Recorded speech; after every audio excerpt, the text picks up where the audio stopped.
Sa atong tubag sa Salmo, nag-ingon ta ang tanang katawhan sa kalibutan nakakita sa kadaugan sa atong Dios.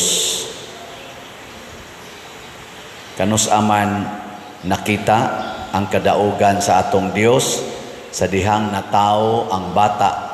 Matud pa sa unang pagbasa, kay mataw ang batang lalaki kaninyo nga mao ang kahayag sa kalibutan, maoy magwagtang sa kangitngit sa kalibutan.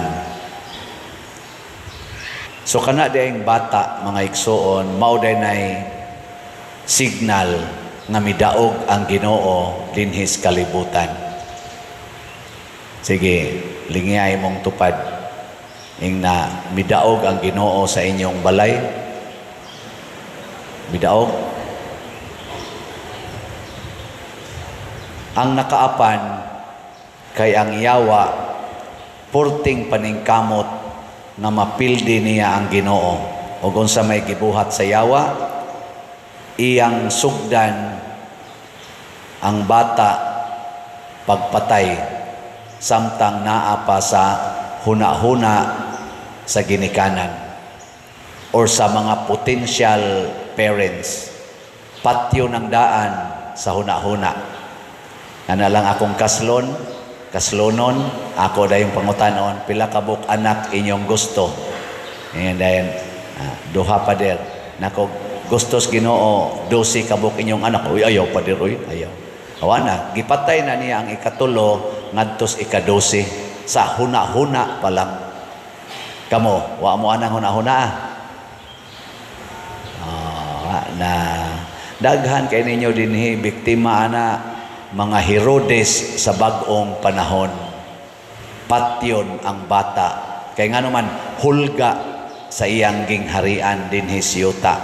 Kay lagi, ang bata paglaom sa kalibutan, kaluwasan, kahayag.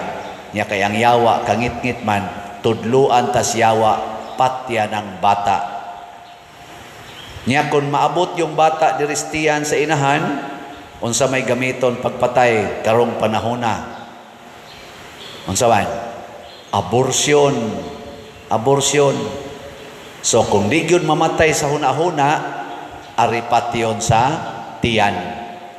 Og pila may average abortion karon, matud pa sa Google, ako na ning gibalik-balik, average of 73 million children ang mamatay sa induced abortions in the world every year, or average of 200,000 every day, or average of 8,000 every hour.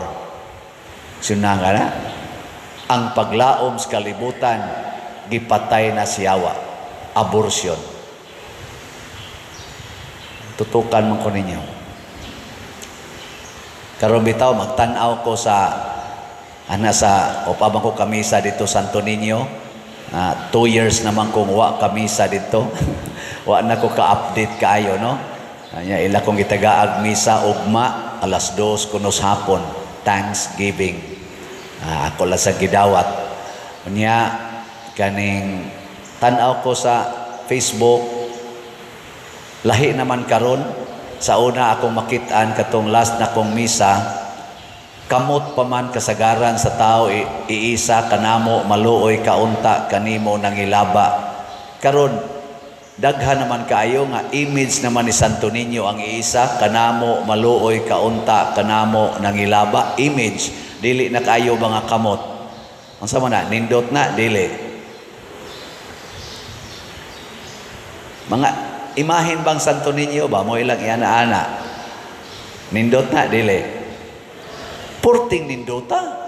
Nga naman, gipasabot nga ilang gi bandilyo nga ang bata gidi ay maoy atong pangilaba, mo nay atong pag-ampo, pag-worship sa amahan ang bata. Pero nganong daghan man kay karon ang gipamatay nga mga bata sa abortion? Hilong lagi mo. Ing kawa man na din is Pilipinas pa der. Istoryahe. Eling nga imong tupad. Inapila na imong gipatay. Ina. Pila kabuk imong gipatay. Kapila mo kamo mga ginikanan. Kapila mo nga naghinmo sa inyong marital act, kanang sexual act, nga nagsigig ingon, ayaw ba ha? Saman, safe ka? Safe ka? Ano? Uy, ayos. Mapdos ko. Pag ingon ni mo, ana, patay na. Gipatay na ni mo. Di man di ka mo welcome. Di ba? Siguro ha. Kung ana. Ang kuyaw, ang pari may mun, siguro atir ha. Siguro Ay, simbako. Simbako yung taon. Ana ba? Porting patay. Bata. Nakaron, wag yun mapatay. Nakagawas yun. Natawag yun. Dinhi na sad patyon inikatao nas bata. Matod pas mga doctors, ang dako rong peligro kuno, sa ako sang nabasahan lang sa diha social media, nabati og nakita, dako gyud kaayong problema kay ang mga bata kuno gikan sa 0 ngadto sa 7 years old, delicate kay na siya. Paunay pinaka crucial, physical, emotional, psychological, o unsa pa na dihang mga development sa bata. Ang una yung kontra ros bata kuno, tungod kay ang mga parents, malabi ng inahan, di na kaayo mag-breastfeeding. Kanang breastfeeding. Ang ilan ang itingal sa ilang anak kana ng mga bottled milk. No? Ano peligro? Nga naman, kaya ang imong anak dili na naturally developed. Kaya kana amang gata sa inahan, mao man ay natural para sa bata. Imo nang tingalog gatas sa baka, gatas kanding, gatas kabaw, ug unsa pa na mga gatas nga gipang-extract diha sa lain-laing mga sources, patay ginang bata nimo. Ang iyang psycho, emotional ug natural growth ma-imbalance. Tanawa ng baka, inikatao, di ba? Ang iyang nati, magsigig iniktin, hyper kaayo, hasta kanding, sigdagandagan, awa na mga bata ninyo karon, hyper sad kaayo. Nga naman, dili naman tao nga gatas ang result. Ang gatas na mas kanding, magsigig iniktin, hyper kayo, sikag bunlot, ala iniktin sa bata, lugnot yun ba? Tanawa na mga tao, natural yun kayo nga gatas sa tao, awa, di ba magsigig katuog. Bisang kitag magwali, ang tao matuog raman na. Tuog. Tanawa ang bata, kung magsuso sa inahan, tuog na yun. Pero imong pasuso na ito, sa sigaag matas bata, sigdagan. Haron di mo dagan, gitagaan na sa glaing danger. Ang saan naman sad? Cellphone. Maunay pinakapeligro. Kaya nga naman, ang bata di ma-develop ang iyang creativity, ang iyang kanang agility o guban pa diha, nagsigi na laglingkod, sigig tutok, daot ang mata, daot ang utok, daot ang emosyon. Ang radiation pag yung kuno sa cellphone, matos pas pipila ka doktor, dili pa kasustenir ang immune system sa bata. Di siya kapiog sa radiation. Muna peligro sa makanser siya o madaot siya. Muna daghan ro mga bata pa kayo na nay mga cancer. Ay kunyog ilara. Daghan ang nangamatay mga bata sa cancer. Tungod anang cellphone. Patyon gyud siyawa. Patyon gyud. Nya daghang sa mga bata nga murag out of this world, magsigig tutok sa cellphone, lingaw kay sila, wa na sila kahibaw kinsa nang naas ilang palibot, hasta ilang ginikanan di na nila tagdon. Nadaot na sad ang iyang social development. Di na kay sa kabaong mo tagad-tagad sa iyang palibot. Mo nagdadon nimo ngadto sa public, unsa may mahitabo, mag-wild tagaig cellphone, mohilom, pero di naman agad, adto na siya dito. Ana. Suslooya. No? Tutok-tutok mamunako. Muna, kuhaan ng gatas sa mananap, ilisi gatas sa inahan. Kay dali ra sa kuno mutuo ang bata, inikadungog sa tingog sa inahan basta nag-breastfeed. Nang dunay joke-joke dias TikTok nga pagtawag sa inahan, ang papa man mo aptik ay kunong nitubag. Ang bata wa man mo tubag. Ambot nga.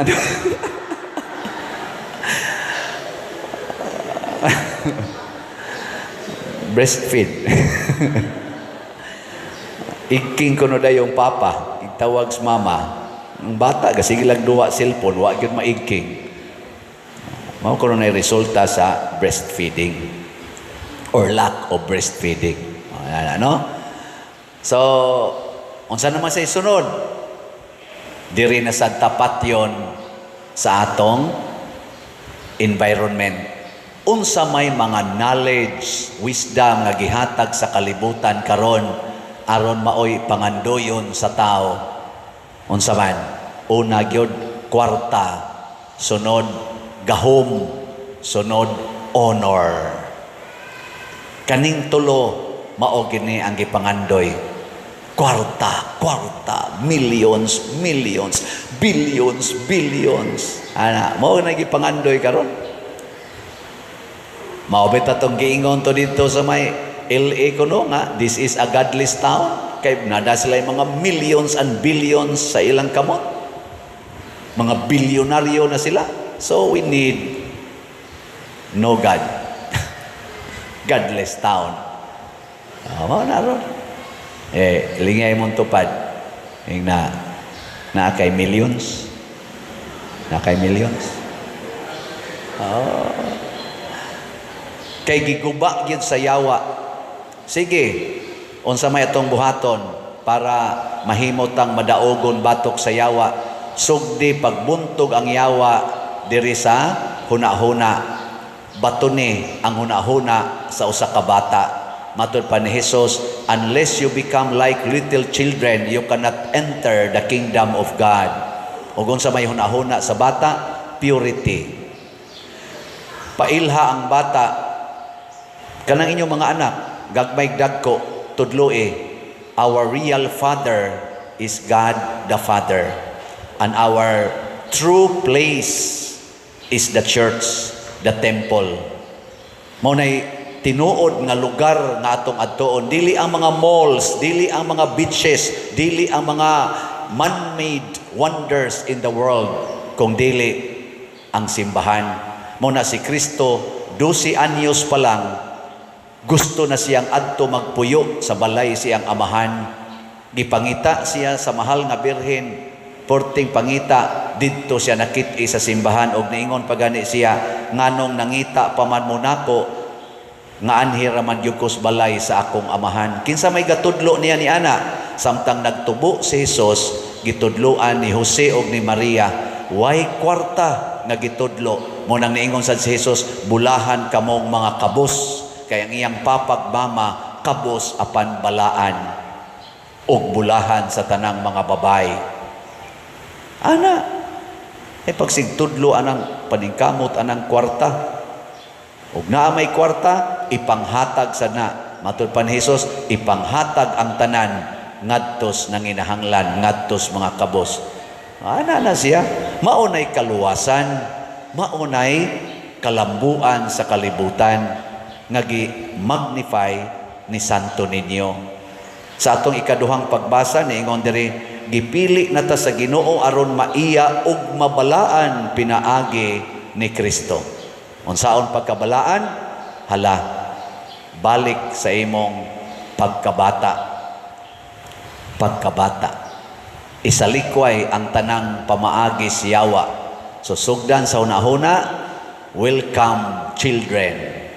Ay jud pag-ingon, dinhira ni kutob. Dinhira ni kutob. Palaygit nako, dinhira ni kutob.